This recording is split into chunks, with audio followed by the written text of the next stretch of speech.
دوستو اس وقت عالمی سیاست ایک بہت ہی اہم موڑ پر کھڑی ہے۔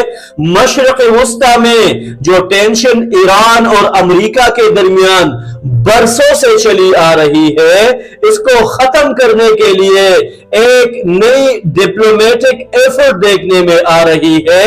دلچسپ بات یہ ہے کہ اس پوری صورتحال میں پاکستان کا کردار بہت زیادہ ایکٹیو نظر آ رہا ہے۔ اطلاعات یہ بھی ہے کہ پاکستان کے عسکری اور سفارتی حلقے مختلف سٹیک ہولڈرز کے ساتھ رابطے میں ہے تاکہ مذاکرات کا عمل دوبارہ شروع ہو سکے۔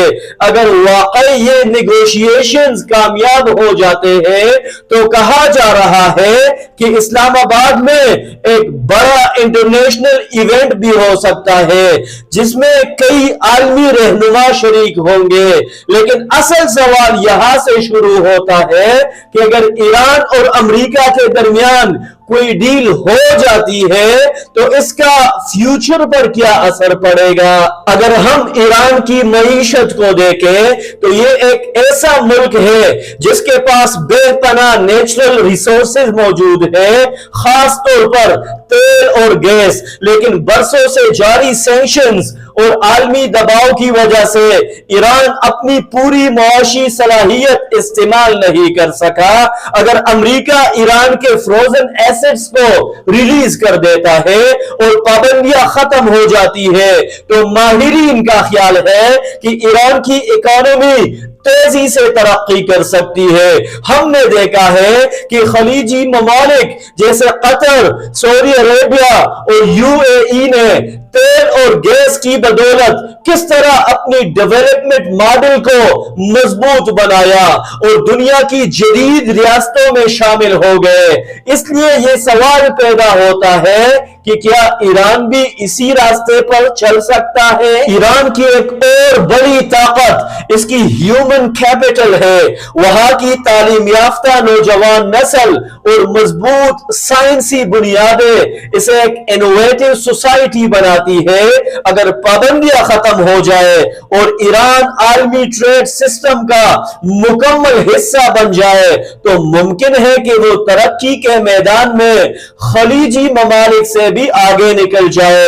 لیکن اس تصویر کا دوسرا رخ بھی ہے دوستو، اور وہ یہ ہے کہ ایران نے گزشتہ کئی دہائیوں میں اپنی سیکیورٹی پالیسی اور خود مختاری کے لیے بہت قربانیاں دی ہے۔ اس کے کئی رہنما اور سائنسدان مارے گئے اور ملک کو مسلسل پریشر کا سامنا کرنا پڑا۔ اس لیے ایران کے اندر یہ سوال بھی اٹھتا ہے کہ کیا اتنی قربانیوں کے بعد اپنے موقف سے پیچھے ہٹ جانا درست ہوگا؟ یہی وہ مقام ہے جہاں اصل اسٹریٹجک ڈائلیما پیدا ہوتا ہے۔ ایک طرف معاشی ترقی کا راستہ ہے جس میں اکنامک گروتھ، سرمایہ کاری اور عالمی تعاون شامل ہے، دوسری طرف سیکیورٹی اور خود مختاری کا وہ موقف ہے جسے ایران اپنی نیشنل پالیسی کا بنیادی حصہ سمجھتا ہے۔ کچھ لوگ کہتے ہیں کہ ایران کو چاہیے کہ وہ یو اے ای اور قطر کی طرح اکنامک اسٹیبلٹی کو ترجیح دے اور عالمی نظام کے ساتھ مکمل تعاون کرے، جبکہ دوسرا نقطہ نظر یہ ہے دوستو کہ ایران کو اپنے اسٹریٹجک انٹرسٹ پر قائم رہنا چاہیے، چاہے اس کے لیے مشکلات کا سامنا ہی کیوں نہ کرنا پڑے۔ تو دوستو آج کی گفتگو کا اصل سوال یہی ہے کہ ایران کے لیے بہتر راستہ کون سا ہے؟ کیا وہ ایک کمپرومائز کے ذریعے پابندیوں سے نکل کر معاشی ترقی کو ترجیح دے، یا پھر اسے اپنی سیکیورٹی اور خود مختاری کے موقف پر قائم رہتے ہوئے ایک انڈیپینڈنٹ پاتھ اختیار کرنا چاہیے؟ یہ فیصلہ یقیناً ایران کی قیادت اور عوام کو کرنا ہے، لیکن اس کے اثرات پورے ریجن اور عالمی پالیٹکس پر بڑھیں گے۔ آپ کیا سوچتے ہیں دوستو؟ کیا ایران کو ترقی کے لیے سمجھوتا کرنا چاہیے یا اپنے اصولی موقف پر قائم رہنا چاہیے؟ اپنی اوپینین ضرور شیئر کیجئے گا۔